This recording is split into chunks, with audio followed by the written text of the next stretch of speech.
Inasema kwenye kitabu cha Mathayo ile sura ya 3 mstari wa 13.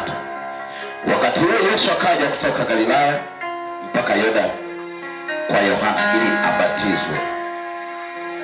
Lakini Yohana alitaka kumzuia akisema, mimi nahitaji kubatizwa na wewe, nawe waja kwangu? Mimi nahitaji kubatizwa na wewe Yesu, kwa sababu mimi sikukamilika. Nahitaji kubatizwa na wewe. Sasa inakuwaje na wewe waja kwangu mimi Yohana? Mstari wa 15 Biblia inasema, Yesu akajibu akamwambia, kubali hivi sasa, kwa kuwa ndivyo itupasavyo kuitimiza haki yote. Basi akakubali. Basi akakubali. Basi akakubali. Basi akamkubali. Basi akamkubali. Basi akamkubali. Mstari wa 16 Biblia inasema, naye Yesu alipokwisha kubatizwa, mara akapanda kutoka majini, na tazama mbingu zikamfunukia. Tazama mbingu zikamfunukia. Akamwona Roho wa Mungu akishuka kama hua, akija juu yake. Na tazama sauti kutoka mbinguni ikasema, huyu ni mwanangu mpendwa wangu, ninayependezwa naye. Kuna mambo matatu. Huyu ni mwanangu, point number 1. Mpendwa wangu, point number 2. Ninayependezwa naye, point number 3. Ninayependezwa naye. Number 1 is my son. Number 1 ni mwanangu. Wakati anatoka majini kubatizwa, ukirudi juu utasikia kuna mahali anasema, ndivyo tupasavyo kuitimiza haki yote. Basi Yohana akamkubali. Basi Yohana akamkubali. Hakulikubali neno la kubatizwa, akamkubali na vile vyote alivyovibeba ndani, akamkubali. Maandiko yanasema alipoanza kutoka majini kwenye kuitimiza haki yote, wakati anatoka majini, Roho Mtakatifu akaja kwa sura ya ua, akatua kwenye bega lake. Alipotua, ndipo Biblia Mungu akasema, na tazama sauti kutoka mbinguni ikasema, huyu ni mwanangu mpendwa wangu, ninayependezwa naye. Somo letu linasema hivi. Somo letu, wale wenye diary, andika kichwa cha habari kinasema hivi: wakainua macho yao wasione mtu ila Yesu peke yake.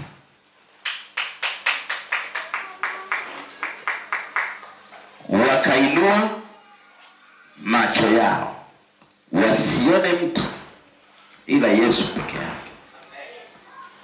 Somo letu litakuwa na vipengele vitatu. Kipengele cha kwanza kitazungumzia ili kuinuka lazima ushuke. Ili kuwa mtu mkuu lazima upeleke. Kipengele cha kwanza. Na kipengele cha pili tutakuwa tunazungumzia eneo la wewe kuwa wa thamani. Na kipengele cha tatu tutazungumzia yanayokustahili kwenye maisha haya. Leo tuna taarifa ya ufufuo, lakini kipi kinakustahili? Kusikia, kuona au kutenda? Maandiko yametuweka wazi kwenye kile kitabu cha Mathayo na sura yake ile ya 3. Ndipo tumepata taarifa ya ubatizo ulioandaliwa miaka 2000 iliyopita, lakini ulikuwa ni ubatizo wa mtu mmoja aliyekuwa anaitwa Yohana. Huyo Yohana alikuwa ametangulia kutengeneza njia kwa mujibu wa neno la Mungu, na wakati anatengeneza njia, yapata miaka 30 alikuwa amepewa utaratibu jinsi atakavyoishi na kazi atakazozifanya. Miongoni mwa kazi alizoagizwa kuzifanya, siku aliyokuwa ameketi sehemu yake ya msingi akifanya ile kazi, ndipo Mungu alipomshusha mwanaye. Yesu akaenda kwa jinsi ya kimwili, kama neno ambavyo limetuambia kwenye ule mstari wa 13 kwamba Yohana wakati akibatiza katika ule mji, katika ule mto wa Yordani, ndipo alipomuona Yesu akimwelekea ili naye abatizwe. Roho aliyekuwa na Yohana akamtaarifu Yohana kwamba huyu ni mtu mkuu sana. Roho aliyekuwa ndani ya Yohana akamwambia Yohana, huyu ni mtu mkuu sana, wewe hustahili kumbatiza huyu, ila yeye ndo anayestahili kukubatiza wewe. Bwana asifiwe sana. Kulikuwa kuna lenki mbili tofauti. Yohana alikuwa ametumwa na Mungu, Yesu alikuwa ameletwa na Mungu. Bwana asifiwe sana. Wakati ule tuliona kwamba Yohana alisimama kwa nafasi yake akibatiza. Ghafla alipogeuka, alikuwa na wanafunzi aliyokuwa anawabatiza, lakini akamwona mwingine anakuja, sura yake ilikuwa tofauti na wale wanafunzi wake. Akaona pia tabia yake tofauti na wale wanafunzi wake. Akaona pia namna alivyokuwa amevaa ule utukufu tofauti na wale wanafunzi wake. Ndipo ghafla Roho akamwambia, huyu yeye, kwa sababu hawafanani hawa, kuna kitu ambacho kilikuwa ni special. Huyu ndiye mkuu wa kuwa anastahili kufanya kitu mbele yako. Yohana akawa mpole na kumpraise kwa hastahili kumbatiza wakati huo, isipokuwa peke yake hastahili yeye ndiye abatizwe na huyu. Imagine Yohana yuko majini akitenda kazi, anaanza kumappreciate mtu aliye nchi kavu ili ambatize yeye ambaye mbatizaji na jina lake alikuwa amebatizwa Yohana Mbatizaji. Haleluya. Bwana Yesu asifiwe sana. Bwana asifiwe. Yaani kuna mtu anaweza akawa yuko kwenye nafasi, jamii yote ikaona ni sahihi, watu wote wakaona ni sahihi huyu mtu kuwa mtu fulani, lakini kwa majira ya Mungu, kwa sababu ni Mungu wa majira na wakati, akagundua kwamba sio sahihi huyu mtu kuendelea kufanya yale aliyokuwa anafanya, bali kinachotakiwa ni mbingu ifanye kile ilichokusudia kwa wakati huo. Yohana alikuwa maarufu kama mbatizaji, lakini siku hiyo ndio ilikuwa mwisho wa kazi yake ya kubatiza kwa agizo la Mungu. Bwana asifiwe sana. Wakati huo Kristo alitakiwa yeye ndio aanze kubatiza, lakini hakutaka kuovertake kwa hadhi ya mbingu, kwa sababu mbingu ilikuwa bado imenyamaza. Wakati mbingu imenyamaza, Yohana anaendelea na nafasi yake, kwa sababu Mungu hajatambulisha. Huwezi ukamchukua mtumishi ukamleta kwenye madhabahu kabla hamjamtaarifu aliyekuwepo. Kwa wale ambao wanajua, nafasi hizo nyadhifa huwa zinatumiwa na watu wengine kwa mfumo wa dini. Huyu anahamishwa, anapelekwa mji fulani, mwingine anapelekwa mji fulani. Cha kwanza kinachotangulia ni taarifa. Yesu alivyokuja hakutaka kuanza kazi yake mpaka amepita mkononi mwa mtu aliye chini. Bwana asifiwe sana. Ndipo akwezo kwenda kwenye nafasi yake. Bwana asifiwe sana. Kwa hiyo maandiko yanatuambia Yesu akamwambia Yohana kwamba hapana, usiogope, yapaswa kwanza wewe unibatize, ndio ile nafasi yangu uitambue. Haleluya. Hivi amekueleza Roho Mtakatifu, lakini pengine ni kwamba sio Mungu sahihi anasema na mimi, lakini ni wewe Roho Mtakatifu amekwambia. Kinachotakiwa ni hii jamii ambayo tayari iko majini na unawabatiza, wao ndio wanatakiwa sasa waanze kutambua kwamba kuna sauti nyingine iliyotoka tofauti na kwako na ikatoka tofauti na kwangu, ndio izungumze juu ya kugawana hizo mamlaka tulizonazo, ili kesho na kesho kutwa tusigombane. Bwana asifiwe sana. Bwana Yesu asifiwe sana. Kwa hiyo Biblia inasema Yohana akamwambia, wewe mimi sistahili kukubatiza, wewe ndio umestahili kunibatiza mimi. Yesu akasema hapana, imestahili kwa sasa hivi tufanye hili ili kusudi Roho wa Mungu achukue nafasi. Bwana asifiwe sana. Maandiko yanasema ndipo sasa Yohana akambatiza Yesu. Alipomaliza tu kutimiza ile haki yote, ndio Roho wa Mungu akashuka kwa mfumo wa ua, akaketi begani pa Yesu Kristo. Alafu akazungumza akasema, sauti Biblia inasema likaja wingu dogo kwa mfumo wa uvuli. Maana yake ni kitu kilichoonekana kwa macho kama jua lilikuwa linawaka, lakini pale majini ghafla kukapita kama kivuli fulani. Bwana asifiwe sana. Amen. Yaani kukawa kama kuna kawingu fulani. Kale kawingu wakati wanaendelea kukashangaa, ndipo sauti ikatoka. Bwana asifiwe. Sauti ile ilipotoka ndio ikasema, huyo ndiye mwanangu wa pekee nimpendaye, ninayependezwa naye. Bwana asifiwe. Baada ya hiyo taarifa, maandiko yanasema tangu hapo Yesu akatoka, hakwenda kuenjoy mimi ni mkuu, mimi ni mtu fulani. Alienda, Roho wa Mungu huyo aliyezungumza naye akamuongoza mpaka nyikani, akaenda akaingia maombi ya siku 40, akajaribiwa huko. Alafu maandiko yanasema akapokea nguvu. Bwana asifiwe. Nataka kuanzia hapo kuzungumza na mtu sasa. Bwana asifiwe sana. Haleluya. Lakini unaona utambulisho umekuwa ni wa sehemu mbili, na kwenye Isaya iko taarifa ya utambulisho huo. Bwana asifiwe sana. Nataka kuzungumza na mtu, ili uwe juu lazima ujishushe. Bwana asifiwe sana. Ili Mungu leo akuinua wewe aonekane amefufuka kwa ajili yako, lazima kwanza ujishushe. Bwana asifiwe sana. Ukijiinua Mungu hawezi kukuinua, na ukijiinua Mungu anakushusha. Maandiko yanasema hajiinuaye ushushwa. Bwana asifiwe sana. Haleluya. Kuna mtu nataka ainuke leo kwenye ufufuo huu, maisha yake yainuke, lakini kwa sababu tu ametii na ameshuka. Bwana asifiwe sana. Kwa nini nasema hivyo? Unaweza kukuta kuna mtu pengine kwenye ofisi, alafu kwenye ile ofisi akawa tu ni msaidizi. Bwana asifiwe. Alafu katika usaidizi yeye akang'ang'ania kutawala. Bwana asifiwe. Imagine tu kwenye ofisi wewe umechukuliwa uwe msaidizi, alafu unaanza kutaka kutawala. Nini kinatokea? Nini kinatokea? Unaondoshwa kwenye nafasi yako. Unaondoshwa kwenye nafasi yako. Na pengine pana lugha nyingine nyingi tu, si ndio? Yaani umewekwa kuwa msaidizi au umeletwa uwe msaidizi. Unapoletwa kuwa msaidizi, alafu ghafla wewe umekaa siku 2-3 umejua uko pale, unaanza kutaka uwe mtawala. Sio msaidizi. Bwana asifiwe sana. Kitabu kile cha Mwanzo kina lugha moja nzuri kabisa ambayo haiwezi pingwa na mtu yeyote mwenye akili timamu, kwamba wakati Adamu ameshapewa mamlaka na majukumu ya hapa na pale, ghafla aliletwa Hawa kuwa msaidizi. Amen. Unawaza nini Hawa angetaka kuwa mtawala? Nini kingetokea? Bwana asifiwe sana. Hivyo inakuwa kwenye ndoa, kwenye biashara. Watu wengi wanazikosa zile baraka zao kwa sababu ya kutoshuka. Bwana asifiwe.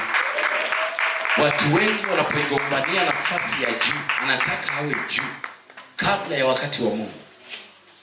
Bwana asifiwe sana. Unapong'ang'ania kuwa juu wakati umewekwa kuwa chini, ili pale chini ndio paipate nafasi ya wewe kwenda juu, ghafla unataka kuwa juu kabla hujawa chini. Bwana asifiwe. Ile inakuwa mbaya nini sana. Bwana asifiwe sana. Yesu alikubali kushuka kwa Yohana kwanza, alafu Mungu amchukue pale ndio amweke kwenye nafasi pale. Kama angekataa kubatizwa na Yohana, wingu zito dogo lisingeshuka pale watu wakaliona,